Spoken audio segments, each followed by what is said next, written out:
আন আবি সাঈদ খুদরি রাদিয়াল্লাহু তাআলা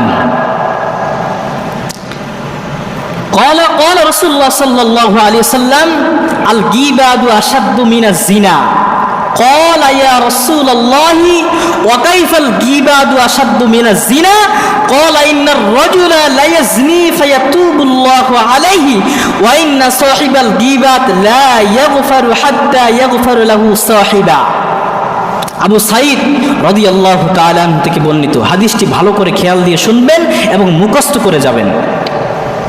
রাসূল সাল্লাল্লাহু আলাইহি সাল্লাম বলছেন, গীবাত হলো ব্যভিচারের চেয়েও মারাত্মক। কে বলছেন? রাসূলুল্লাহ সাল্লাল্লাহু আলাইহি ওয়াসাল্লাম বলছেন, গীবাত হলো ব্যভিচারের চেয়েও মারাত্মক। সাহাবাইগণ বললেন, হে আল্লাহর রাসূল সাল্লাল্লাহু আলাইহি সাল্লাম, গীবাত কি করে ব্যভিচারের চেয়েও মারাত্মক হয়?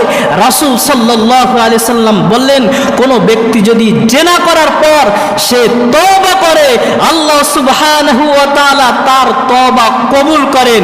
কিন্তু গীবাতকারীকে, যার গীবাত করা হয়েছে, সে যদি মাফ না করে তাহলে আল্লাহ সুবহানাহু ওয়া তাআলা আপনাকে মাফ করবে না, আর আল্লাহ মাফ না করলে জাহান্নামে অবধারিত। ঠিক কি ঠিক না? রাসূল সাল্লাল্লাহু আলাইহি ওয়াসাল্লাম বলছেন, জিনা করবে, ব্যভিচারী করবে, তওবা করবে, মাফ করব। কিন্তু যার বিরুদ্ধে, যার নামে গীবাত করা হবে, সে যদি মাফ না করে, মহান আল্লাহ সুবহানাহু ওয়া তাআলা মাফ করবেন না। আর যদি মাফ না করে, জান্নাত না জাহান্নাম? জাহান্নাম। তাহলে আমরা গীবাত করব, পরনিন্দা করব? ভাই, হ্যাঁ, মা বোনরা এটা বেশি করে। ঠিক কি ঠিক না? মা বোন হাতে পায়ে ধরে বলতে চাই, এগুলো বলিয়েন না। নিজের খেয়ে, নিজের বাড়ি খেয়ে অন্যের বাড়ি কুলি ফেলায়, কথা ফেলায়, গ্যাঞ্জাম বাজায়, সংসার অশান্তি করে। করে কি করে না? গ্যাঞ্জাম বাজাই দেয় মা বোনরা। মা বোনরা হাতে পায়ে ধরে বলি, এই গীবাত পরনিন্দা করেন না, জাহান্নাম অবধারিত।